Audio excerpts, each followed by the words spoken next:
Rocks. Are you ready for the final act?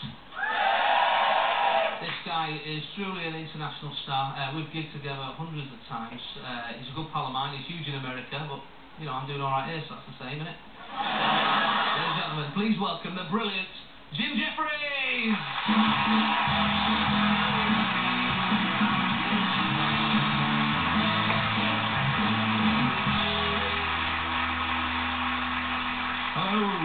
Hello, thank you. That was wonderful. Thanks for having me here. I'm going to tell you some things that have been happening in my life of late.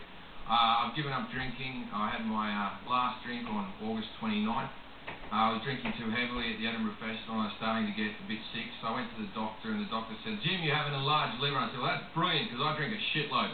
"No, Jim, that's not good." And I said, "Well, that's very misleading. I think I'll be able to handle a lot more alcohol, a large liver."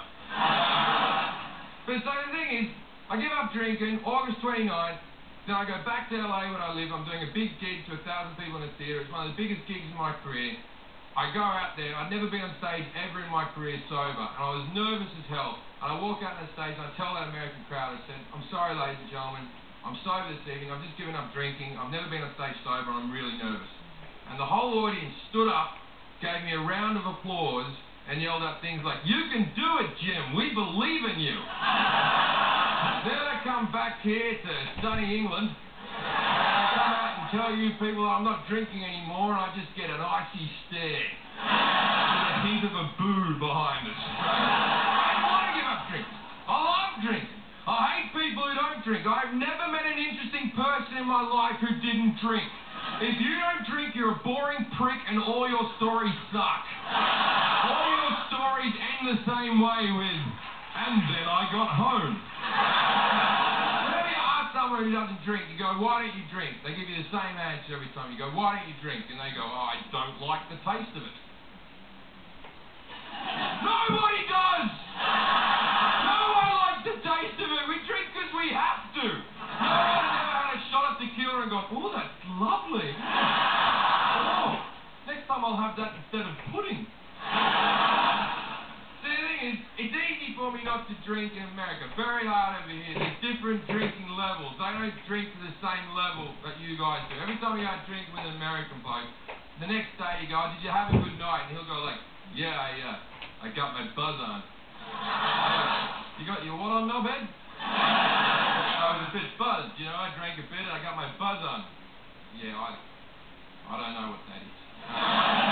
I don't think I've ever given the buzz an opportunity. I think I've drunken straight through the buzz for the most part. I've definitely had my vomit on. I've had my vomit on, never had my buzz. See, you guys don't drink the same. They have to play drinking games to get drunk. You guys don't play drinking games. Every time you go out drinking with an American, there'll be some guy who'll be like, "Hey, dude, you ever play beer pong?"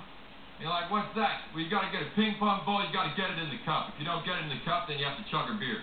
You're like, "Let me get this straight, mate. I'm trying to get drunk, yet you're putting an activity in my way that may impede me from getting to my beverage." I go, "They have this drinking game in the UK. Do you want to know what it's called? Drinking." So this is how you play it, right? You go to the bar, you get yourself a drink. You only buy one for you, you're only competing against yourself. You drink that really quick, then you get another drink, then last order, 6 drinks. Drink. And if you get so drunk your friend has to drive you home, then you win. The big sign that the British people drink too much is that whenever you're in nightclubs in Britain now, you get a plastic cup. Don't you ever feel ripped off that you just paid £5 for a drink and you got your little plastic cup? But you have to have plastic, don't you, British people? You have to. And you know why? You do. You're not responsible enough for glass. You know what happens when you get a glass? One of you gets angry, don't you? One of you gets angry, smashes against the bar, and shoves a shard of glass into someone else's face. You're the only nation of people to use the word glass as a verb. So I'll tell you a bit about my family. My mum's a big fat woman, but can move. She can really... My mum's a big fat woman, anywhere between 200 to 500 pounds, who knows? Who cares, really? When I was about 5 years old, she took me and my two older brothers out to see the Moscow Circus. Now, there was an elephant in the Moscow Circus called Gunter.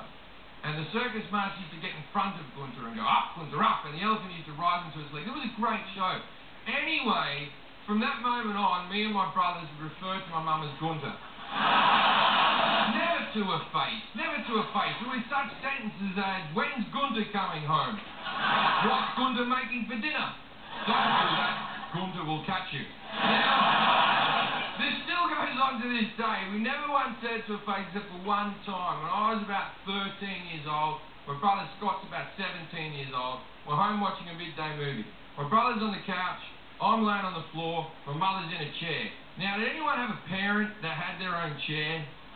They were always the nasty parent. They were never the good one. Right? If there's parents in this room that have their own chair, you know what you are? You're a fascist piece of shit. If you come home and there's someone else sitting in your chair, there's plenty of other seats, you nasty, you don't rule the world. Anyway, she had this chair. It was a lazy boy recliner that we called the Throne of Misery. Now, over the years, the springs in the Throne of Misery had given up hope, and she was deeply sunken into this chair with every bit of bitterness on the planet. Now, the movie we're watching is The Blob. Now, the scene where the blob oozes out of the cinema, my brother goes, "That's you, Mum! That's you!" And me and my brother laugh like this is the funniest thing that's ever been said, because at the time, good chance it was. My mother, on the other hand, did not find this joke funny. She looks over at my brother and goes, "You think you're too old for a smack across the head, you little bastard?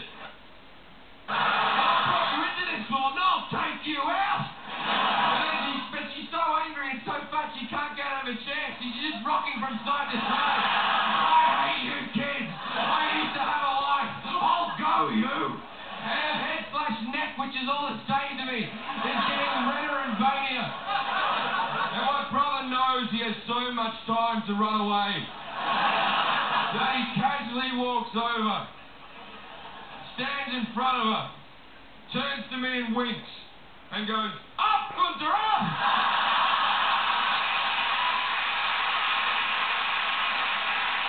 I'm very glad my mum doesn't live in the UK. Sometimes, right, whenever a guy slept with a lot of women, he's called a stud. But if a woman slept with a lot of men, she's called a slut. And people think this is unfair. Nah. That's completely fair. I'll tell you why. Because it's easy to be a slut. It's hard to be a stud. To be a stud, you have to be witty, charming, well-dressed, have nice shoes and a fake job. To be a slut, you just have to be there. There are fat, ugly sluts out there. There are no fat, ugly studs. I have met slutty dwarfs. I have never met a stud dwarf. Maybe in their own realm, but none that have crossed over to our realm. And I will say realm, because dwarfs are the only socially acceptable form of disability to take the piss out of without anyone caring. You can put dwarfs in movies dressed up as other things, but you can't put any other disability in a movie dressed up as something else. You see a Down syndrome person in a movie, it's a Down syndrome person in a movie. You see someone with cerebral palsy in a movie, it's a cerebral palsy person in a movie. Not a dwarf. Let's paint this one orange, put a green wig on him, let's all blubber him out, get him out of there! Get him out of there! George Lucas can ring up a dwarf farm and go, "I need 100 dwarves, put them in little bear outfits, we'll call them Ewoks, let's make this movie happen." Thank you very much. Good night, everyone.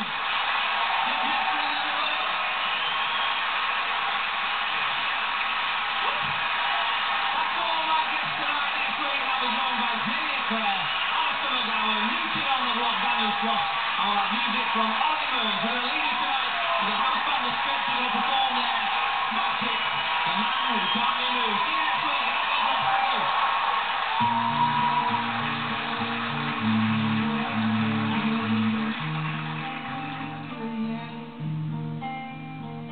Going back to the corner where I first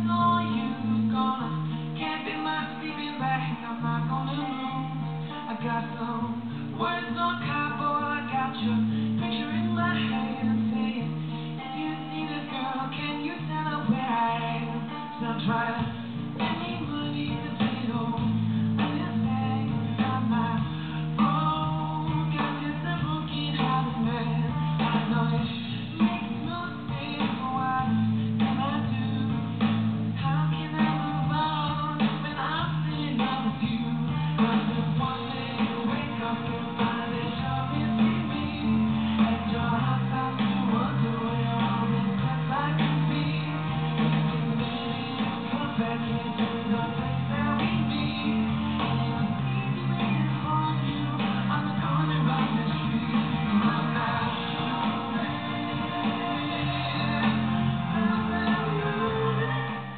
Well, you can see the second of the T20 cricket internationals between Australia and England on ITV4. After the news, another chance to see Take Me Out before a brand new episode tomorrow at 8.